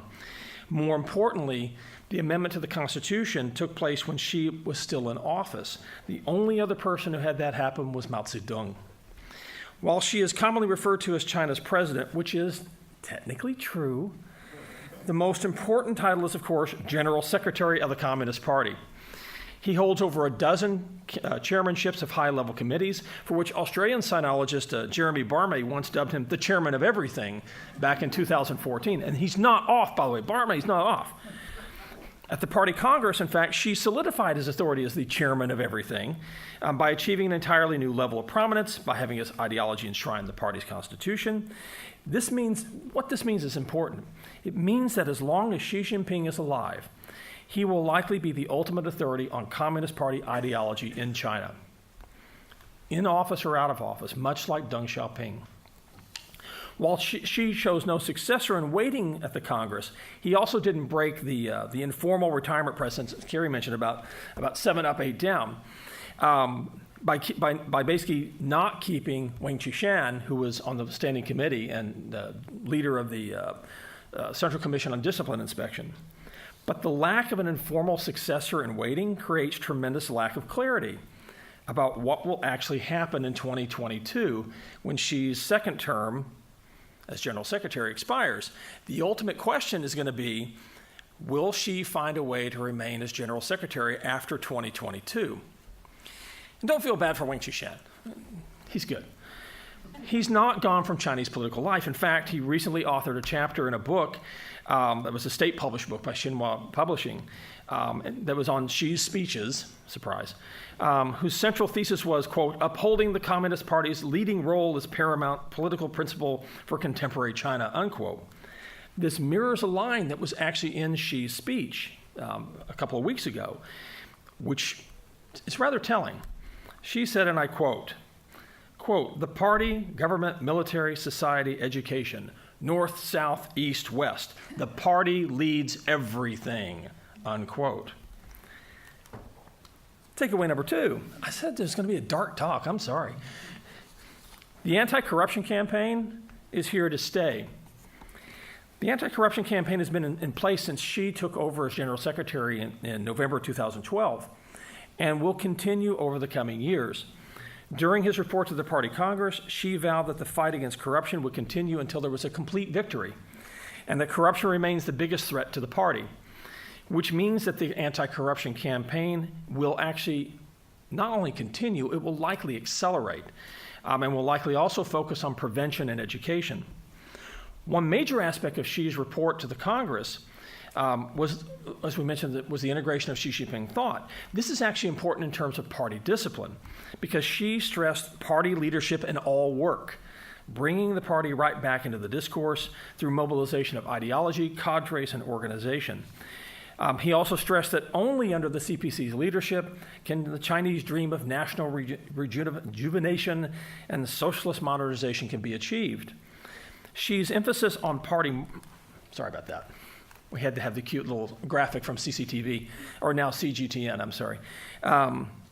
Xi's emphasis on the party's moral standing, by the way, is also important and necessary to maintain, and a necessity to maintain the party's trust. Anti-corruption campaigns, such as 3 stricts and 3 earnests, 2 studies, 1 action, and other rules and regulations have been formulated to rectify party historical nihilism. This book, by the way, is on rectifying historical nihilism, written by, surprise, surprise, Xi Jinping. Xi thus sees the anti-corruption campaign as his solemn task to save the party from itself and to ensure its legitimacy. However, there's also something else. Xi has used the anti-corruption campaign to not only go after the tigers and flies, but to eliminate key members of rival factions within the CPC.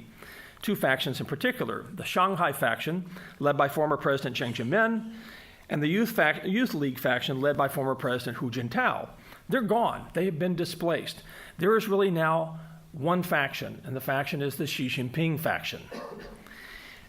The anti-corruption campaign has reshaped the magnitude and composition of the ruling coalition and the size of the payoffs to remaining members, thereby strengthening Xi's own hold on power.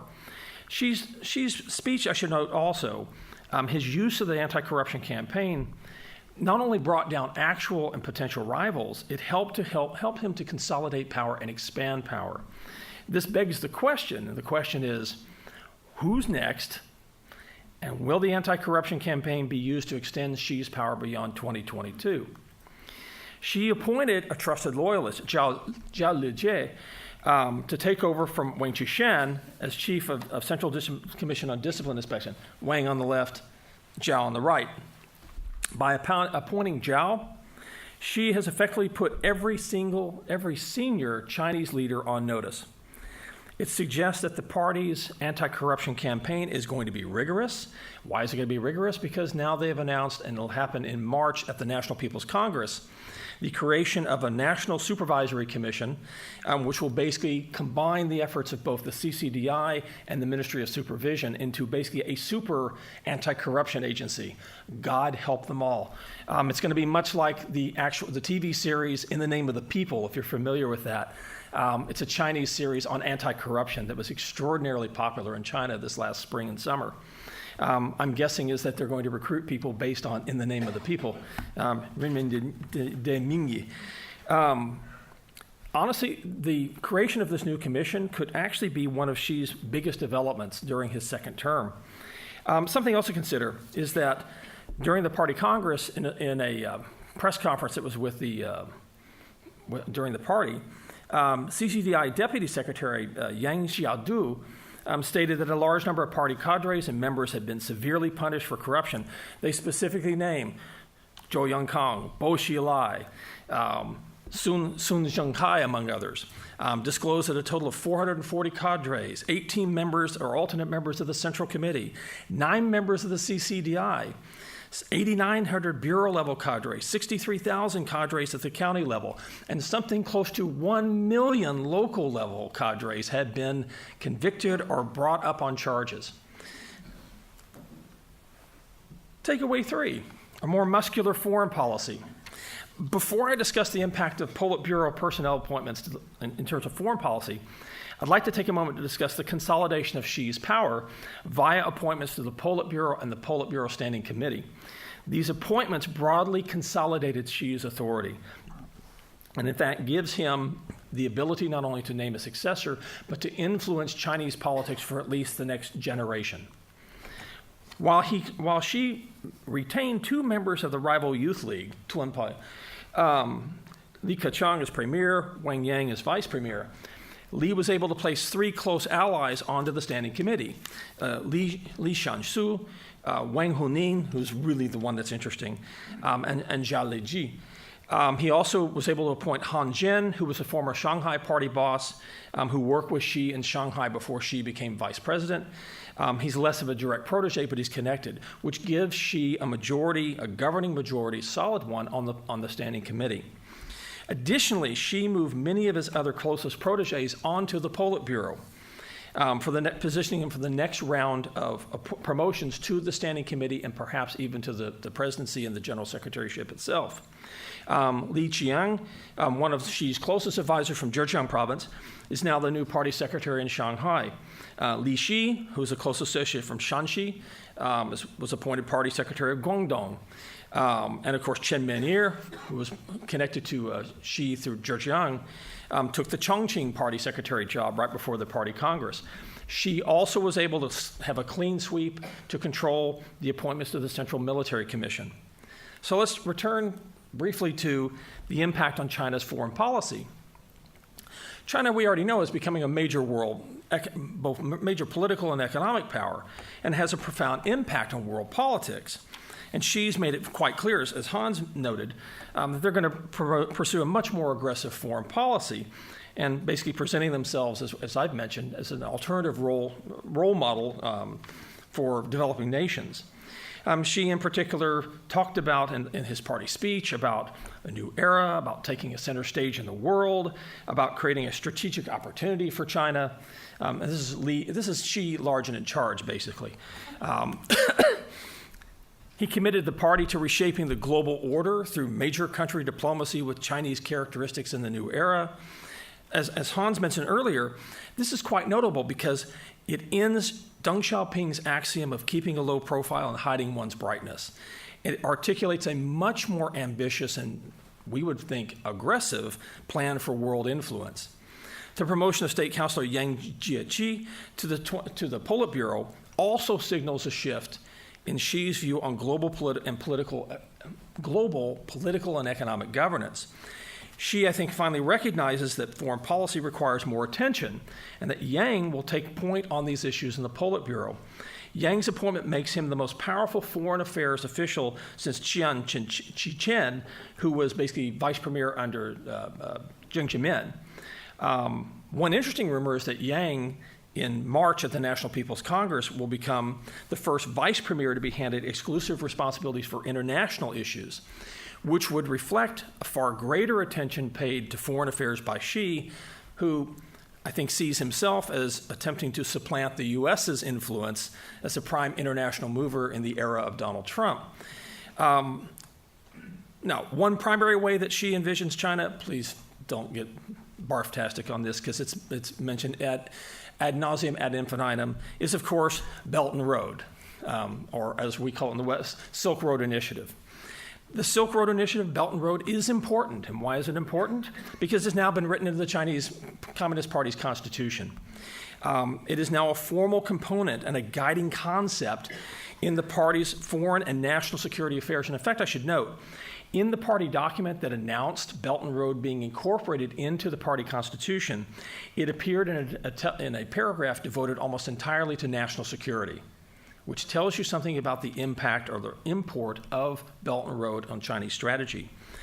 It actually, in this respect, Belt and Road reasserts, in some respects, China's presence and power on the global stage. That's what Xi would tell you. You're going to find a lot more local governments, state-owned enterprises, investors are going to develop and build along the lines of Belt and Road.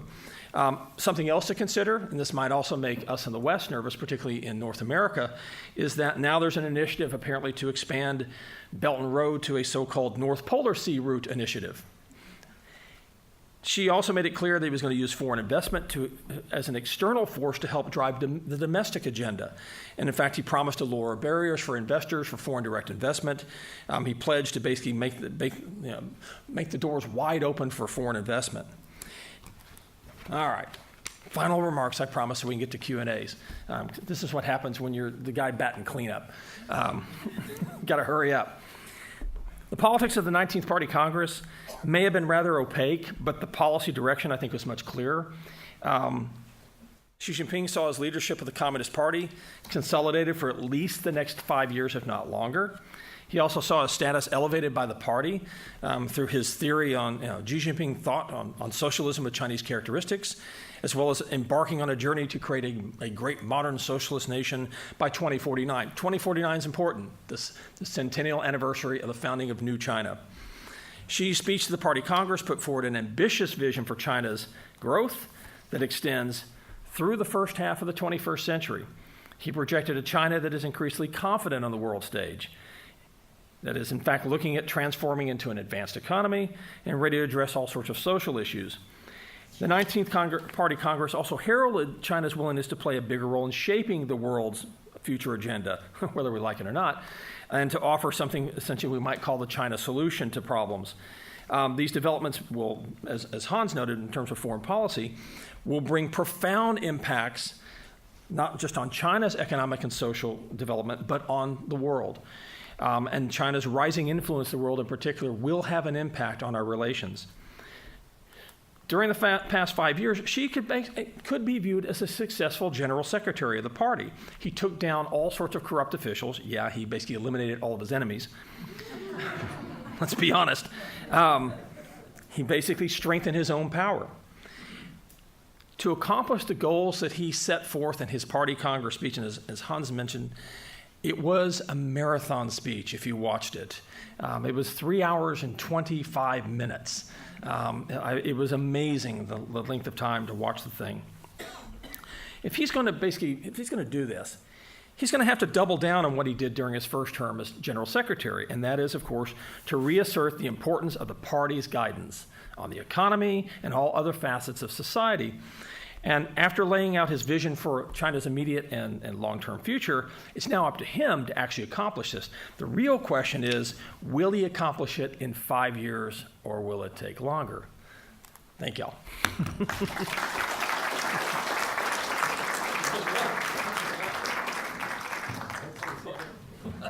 If I could ask our panelists to sit in our chairs and we can answer some questions. So we'll have about 20 minutes or so of questions, and then we can adjourn outside for some snacks and one-on-one conversations with our experts.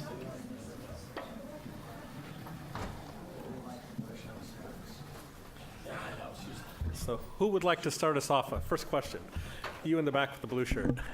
Yeah, for the last couple of decades, we've been hearing about the insertion of the Han culture into Xinjiang and Gansu and Western China.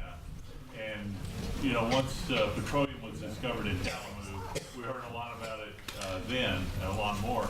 Recently, much less. Is the program complete or not? And 25 years ago, when things were beginning to open up commercially, at least among the petroleum folks that I ran into, about 10%, maybe a little more, of the professionals and low-level managers were women. Now, it's 25 years on, since commerce has been the big news in China for so long because the politics hasn't changed. Are women now in the upper management ranks of the commercial area? I'll address the women's issue.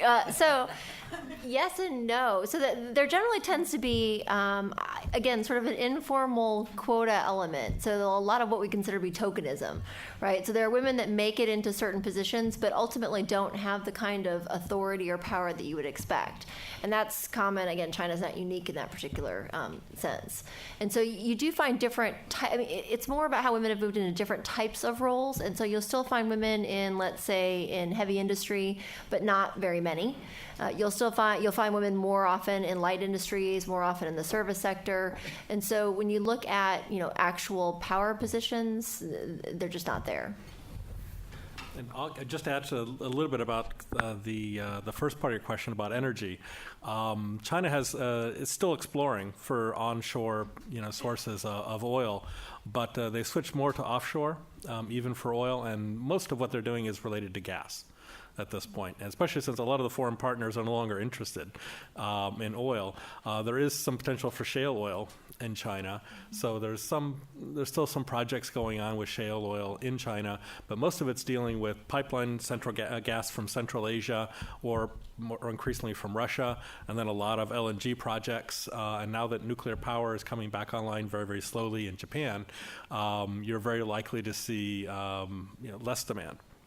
Potentially for natural gas from other parts of the world, even though we are exporting to China currently. So that's kind of like the bigger energy picture. Maybe here in the front? how does China, being a one-party dictatorship, how does their control over a corporation like Alibaba differ from the way our government treats our big corporations? Do they own part of Alibaba? How do they control it? Okay. So if you look at the development of the IT industry, in particular internet, social media, and now cloud computing, big data, you can see that many companies develop outside of direct government investment or control. And your question, how then the government actually exert a power on those companies is very complicated. First, there are a lot of government regulations and license. And without those licenses, none of those digital companies can operate. So that's one layer of control. And another layer is the government still have a lot of power in terms of foreign investment. For instance, if some of the companies want to develop their business overseas, they often have to get approval from the government. One example, I think, is recently the case of Wanda. Wanda was very aggressive last year in purchasing some of Hollywood properties. But I think now it's kind of vanished from headline news because China just had a new tighten up financial regulations to constrain the outflow of capital from China. And the latest idea, as I mentioned in the talk, so the government now considering to impose 1% government management stake in some of the largest tech companies. And it's still ongoing, and how this is going to be eventually actualized is still open. But I think it is quite difficult for many of these tech companies to totally reject these proposals from the government. There's also another angle, and that is, of course, many large corporations in China also have a party committee, which is placed within the businesses. So the result is you have actually government control and you have party control. You have a work group, a Danwei, that also plays a role too. And so the control is not quite like the United States, but yeah, there is control in a variety and subtle ways. I think way in the back there. If I might ask two quick questions. One is, Dr. Taylor, let me mention the new Chinese base in Djibouti. The question is, you're into an area that already has Russia, now Saudi Arabia, the U.S., Iran. How does China look to play a role, or are they just a tepid player right now entering the Middle East? Second, please, somebody tell me where China will go with North Korea. All right, so I got to do Djibouti. Well, the Chinese would tell you it's only a service station. It's a small presence. It's to guarantee and to protect Chinese interest along the maritime Silk Road. The reality is that China's a major world power. They're going to do what the United States, what Russia, what other powers have done, and that's, of course, to do force projection. This is about force projection, long-term force projection. At least that's how I'd answer it. You might agree or disagree on that one. There's discussion about Pakistan and Afghanistan also soon hosting service stations. Yep. Yeah, service, particularly Pakistan. The other part was on North Korea. North Korea? I ain't answering that one. Let somebody over here. We can't even tell you what was going to happen in this 19th Party Congress, right? Those of us who study Chinese politics and make a career out of it, we're still speculating, days before. Are there going to be 5 members? Are there going to be 7 members? Is he going to stay on? Is he going to appoint a successor? We can't even predict that. So to know what they're going to do with North Korea would be an impossible feat. Although I will note that Kim Jong-un did not fire off any missiles during the Party Congress, which may say something. Yeah, one thing I can say is that China is, at the very least, as concerned as the U.S. because that's a very real threat to China's security too. And just related to that, I think part of it is also, just the potential for refugees. Millions of refugees, and people in the West blithely talk about, well, maybe the Koreas can reunite just like Germany did. But East Germany is much, much smaller than West Germany, whereas North Korea has about the same population and much greater poverty. The other thing I thought found very interesting is we know earlier this year was the end of last year, Kim Jong-un had his brother assassinated. But the Chinese government just announced recently, if I remember, that the brother's son is now under Chinese protection in China, and there was some type of assassination attempt on his life, which raises a possibility that Beijing has the potential to smuggle an heir successor into North Korea if there's some opportunity to do so. So that would be quite interesting as a possibility. Dandong's a nice large city, too, to smuggle in, so Yeah. along the North Korean border. Maybe over here? Yes, in the past there's been this policy of U.S. not letting its partners export technology to China, and in return that has created a very big supercomputer industry in China, as example being the Sunway Taihu Lite. Do you think this 1% control of the Chinese government is going to impede a certain export of their technology to the West, or it could actually promote it? I think that's a very interesting question. I think, if we discuss this internationalization or globalization of Chinese tech companies, you can see that although many of them kind of operating outside of China, in the US and in Europe, but in particular in Southeast Asia, but by and large, their globalization effort hasn't been paying off very nicely by this far. For instance, Weibo, WeChat, like they are, of course, boasting, closing to 1 billion users. But if you look at who are their users, primarily Chinese. And they do have some users outside of China, but then again, if you look closer, overseas Chinese. And these data and the privacy issues further aid such concerns. Okay. Gentleman over here? You, yeah. I have a question about the economy.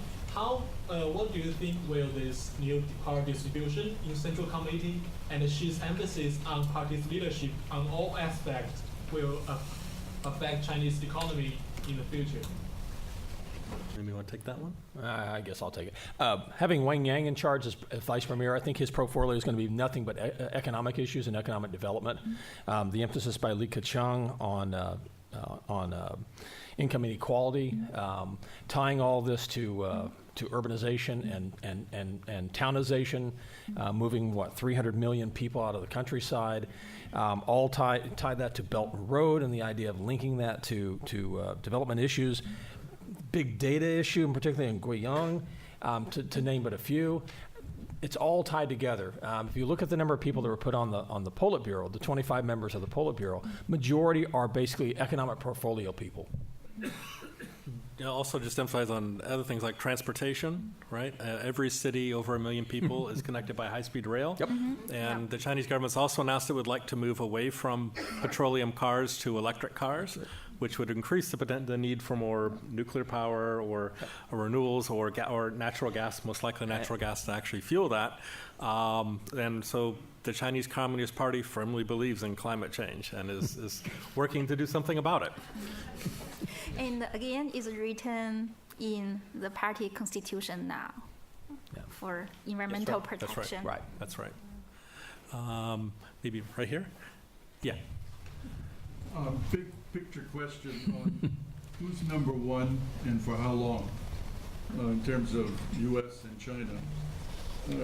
Looking at their whole system and the efficiencies of having the Communist Party rule versus us squabbling with two parties, and the way our country's going to the way they are. In fact, they have 5 times as many people, and so on. People are having more material products than they had before, and so on. Are there any weaknesses in the Chinese system or Communist Party system that would slow them down or stop them or cause things to collapse such that they don't inexorably overtake the U.S.?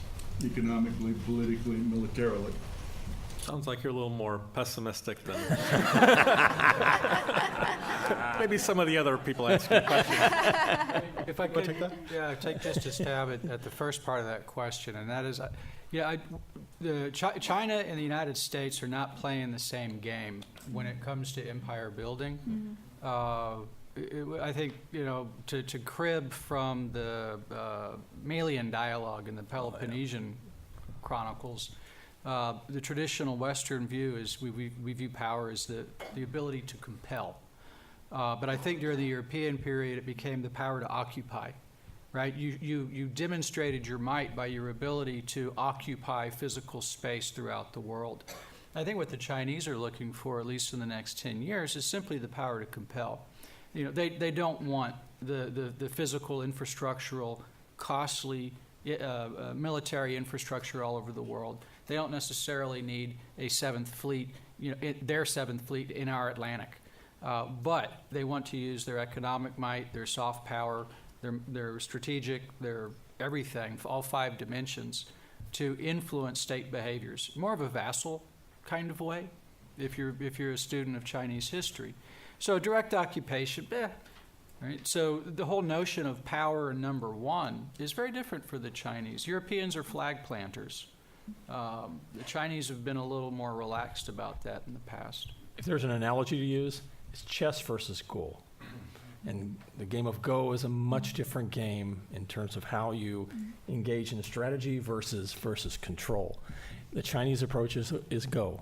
Simply put, it is not a case of trying to take over territory. It's not a case of trying to do empire building. There's also something else to keep in mind. Those of us that go to China, the only way you can operate is to have a virtual private network on your cell phone or on your computer and such. Information technology being what it is, and the dissemination of information is going to be one of the Achilles heels, in my opinion, of China's ability to basically project itself into the future. Economically, yes, there's a pledge by the party to lift everybody out of poverty by 2020 or 2021 by the next 5-year plan. We're still talking right now of a 1.4 billion population. Officially, the Chinese government would say there's less than 100 million still in abject poverty. In real terms, there's probably a good 700 million still in what we would define as poverty. So China may be much larger than the United States. It may, in fact, surpass us in terms of real GDP, but it's still 3 to 4 times poorer than the United States per capita. There's your optimistic part. And just as a political scientist, I also want to add in that we're entering kind of a new world where you have, first, a Chinese leader with this much power, but in the modern economy era, including with capital markets, right? So every leader gets sick sooner or later, right? And what happens? Well, under the old planned economy, they would just cover it up for a while, and the committees just keep doing what they're supposed to be doing. But stock markets have a way of figuring out if the one person running every single thing and who's chairman of everything is actually sick. Now, how will they respond? And also, how will we respond, since our stock markets are increasingly linked to their stock markets? So I think we have time for maybe one more question. In the back, this you with the black. Yes. Yeah, kind of going with this gentleman's question, what do you think? You're saying that their hegemonic powers are different, but nonetheless, China is a hegemonic. It's a multipolar world that we're living in today. What's the longevity of that multipolarity? I think it's always, it's always tough to think about, because I think one of the things that we're looking at is sort of a loss of hegemony from the United States. So we're looking at it as a zero-sum game, right? So any gain that China has is some way is considered a loss for the U.S. And I think that's kind of the wrong way to look at it, because they have different goals, as Hans was mentioning before, very different goals in their outlook. If you want to look at comparing one by one, militarily, China's not superior to the United States in terms of technology or anything else. But what they are better at is they have a better PR campaign in terms of not being seen in the same kind of way that the U.S. is. When you talk about the U.S. overseas, people start getting a bad taste in their mouth.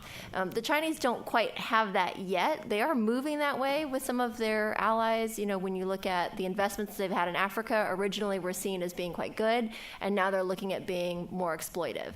And so China's looking for other ways that it can try to build that sort of social capital. So the Chinese are a little bit better than the U.S. in terms of not coming with the same political baggage that the U.S. does. does. And so in that sense, they win in the diplomatic or sort of friends-building PR kind of elements. But it really is, like Han said before, it's a very different game and a different approach. I think we have to move in some ways away from that. Oh, please. Okay, I really like the metaphor of chess and Go, but both chess and Go have been beaten by AI. Yeah. Good point. Really good point. So I really appreciate the comments here. I think now we are playing a very different game. Either U.S. or China are going to become the number one, and I think at the very minimum, the two countries cannot afford to be enemies. And I mean, one more. Okay. Steve, if I could. Oh, did you want to say? Go ahead. So, just to go into that dangerous area of giving you predictions and that kind of thing, just if I take one anecdote, and that is Chinese tourists outside of China, overseas, just by nature, by discretionary income, they remind me of the American tourists of the 1950s. Right, and they are increasingly becoming the ugly tourists that we used to be in the 1950s. So if you look at the 50s as a trajectory, and your ability to send tourists overseas is an incredible measure of your might, your power. We're not done yet, and it's been 70 years later, right? So if you look at the rise in the, I'm doing that wrong. Wow, I need to take a nap. Anyway, if you look at the rise and decline, then China rising, it could be as early as the 1950s for them. And I might note we've got 4 political scientists on this panel. We're the same. Don't blame her. I know. I said 4 political scientists, counting Steve. I'm a sociologist. We're the same discipline that failed to predict Donald Trump and failed and all said in mid 1989 that the Berlin Wall was never going to fall. So take everything we say with a grain of salt. That's true. Why? They're going to want their money back. I know. Yeah. So on that realistic note, we can offer definitely something tastier, more enticing, just outside. So please thank all of our panelists, and thank you all for coming. And please join us outside. Thank you. Great job for the reception and get my ass out of here. Yeah.